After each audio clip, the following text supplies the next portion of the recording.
Hello students, आइए देखते हैं चैप्टर 9 की दूसरी हेडिंग प्राथमिक व द्वितीयक उपापचयज के बारे में।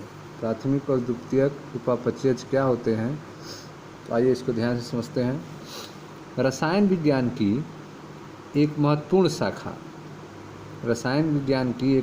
शाखा में जीवों के हजारों बड़े छोटे यौगिकों का विलगन अर्थात पृथक्करण किया जाता है। ठीक है, तो रसायन विज्ञान की एक महत्वपूर्ण शाखा है जिसमें जीवों के हजारों बड़े छोटे यौगिकों का पृथक्करण किया जाता है, विलगन किया जाता है। उनकी संरचना निर्धारित की जाती है और संभवतः हो तो उन्हें संश्लेषित किया जाता है। ठीक है, तो उन यौगिकों का संरचना निर्धारित की जाएगी और संभव हो तो उस यौगिक का संश्लेषण भी किया जाता है। ठीक है, तो रसायन विज्ञान की एक महत्वपूर्ण शाखा में जीवों के हजारों छोटे बड़े यौगिकों का विलगन अर्थात पृथक्करण किया जाता है, उनकी संरचना निर्धारित की जाती है और संभव हो तो उन्हें संश्लेषित किया जाता है। यदि कोई जैव अणुओं की एक तालिका बनाए, ठीक है, यदि कोई जैव अणुओं की एक तालिका बनाए तो उनमें हजारों कार्बनिक यौगिक जैसे अमीनो अम्ल, शर्करा इत्यादि पाए जाएंगे। तो यदि कोई जैव अणुओं की एक तालिका बनाए तो उनमें हजारों कार्बनिक यौगिक जैसे अमीनो अम्ल, शर्करा इत्यादि पाए जाएंगे। कुछ कारणों से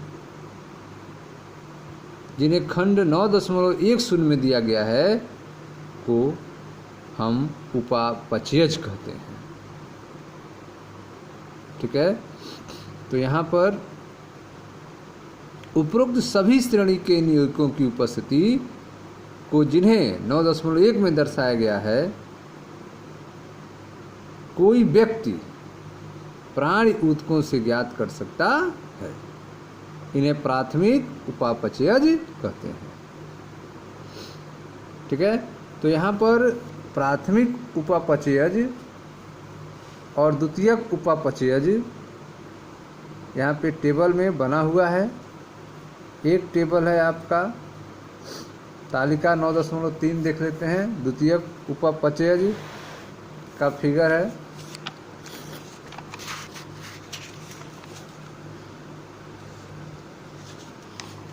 देखें ध्यान से, यह कुछ द्वितीयक उपापचयज है जिसमें वर्णक, अल्कलॉइड्स, टर्पिनॉइड्स, आवश्यक तेल, टॉक्सिन, लेटेक्स, ड्रग्स, बहुलक पदार्थ, ये सारी चीज़ें हैं। तो कुछ द्वितीयक उपापचयज में वर्णक कौन कौन होते हैं? द्वितीयक उपापचयज में तो वर्णक में कैरोटीनॉइड्स होते हैं, एंथोसाइनिन्स आदि होते हैं। एल्कलॉइड्स में मार्फिन, कोडेसिन आदि। टर्पिनॉइड्स में मोनोटर्पिन्स, डाइटर्पिन्स आदि होते हैं। आवश्यक तेल में नींबू घास तेल आदि होते हैं। टॉक्सिन में एब्रिन, रिसिन। लैक्टिन्स में कॉनकेनेवलिन ए। ड्रग्स में होता है आपका बीन, ब्लेस्टिन, करकुमिन आदि। बहुलक पदार्थ में रबर, गोंद और सेलुलोज होते हैं। ठीक है, तो ये कुछ द्वितीयक उपापचयज पदार्थ के बारे में यहाँ दिया गया है। ठीक है, तो यदि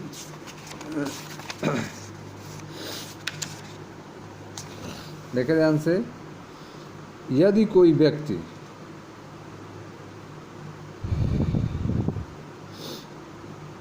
प्राणी ऊतकों में ज्ञात कर सकता है, कोई व्यक्ति प्राणी ऊतकों में ज्ञात कर सकता है, इन्हें प्राथमिक उपापचयज कहते हैं।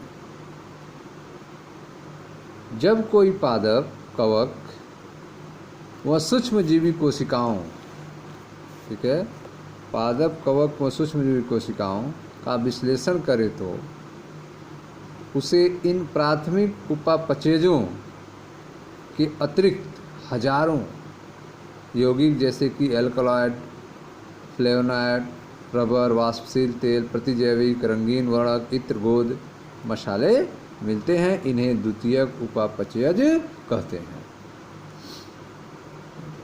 तो आप देख रहे हैं कि यदि, ठीक है, यदि कोई जैव अणुओं की एक तालिका बनाए तो उनमें हजारों कार्बनिक यौगिक जैसे अमीनो अम्ल, शर्करा इत्यादि पाए जाएंगे। कुछ कारणों से जिन्हें खंड 9.10 में दिया गया है को हम उपापचयज कहते हैं। उपरोक्त सभी श्रेणी के इन यौगिकों की उपस्थिति को, जिन्हें 9.1 में दर्शाया गया है, कोई व्यक्ति प्राणी ऊतकों में ज्ञात कर सकता है।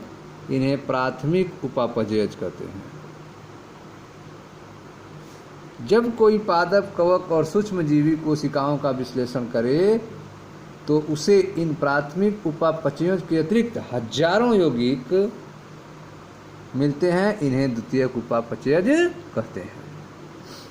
ठीक है, जिसको तालिका 9.3 में दिखाया गया है। ये आपका द्वितीयक उपापचयज है। और 9.1 तालिका 9.1, ठीक है, जिसमें तुलना किया गया था जीव व निर्जीव पदार्थों में पाए जाने वाले तत्वों की तुलना। ठीक है, इसको बताया गया था आपको।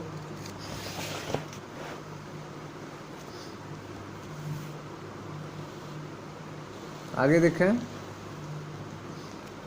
प्राथमिक उपापचयज ज्ञात कार्य करते हैं व सामान्य कार्य की प्रक्रिया में इनकी भूमिका भी ज्ञात है। तो जो प्राथमिक उपापचयज हैं वे ज्ञात कार्य करते हैं और सामान्य कार्य की प्रक्रिया में इनकी भूमिका ज्ञात है। किंतु हम इस समय सभी द्वितीयक उपापचयज की भूमिका या कार्य नहीं जानते। जो द्वितीयक उपापचयज हैं उनकी क्या भूमिका है, क्या कार्य है, इसके बारे में कोई जानकारी नहीं है। जबकि इनमें से बहुत मनुष्य के कल्याण में उपयोगी हैं, जैसे रबर, औषधि, मसाले, इत्र, वर्णक, ये सब मनुष्य के कल्याण में उपयोगी हैं। कुछ द्वितीयक उपापचयों का पारिस्थितिक महत्व भी है। कुछ द्वितीयक उपापचयों का पारिस्थितिक महत्व भी है। आप बाद के अध्यायों में और वर्षों में इनके बारे में विस्तृत रूप से अध्ययन करेंगे। ठीक है, तो यह प्राथमिक और द्वितीयक उपापचयज हैं, ठीक है, जिनके बारे में आपको बताया गया।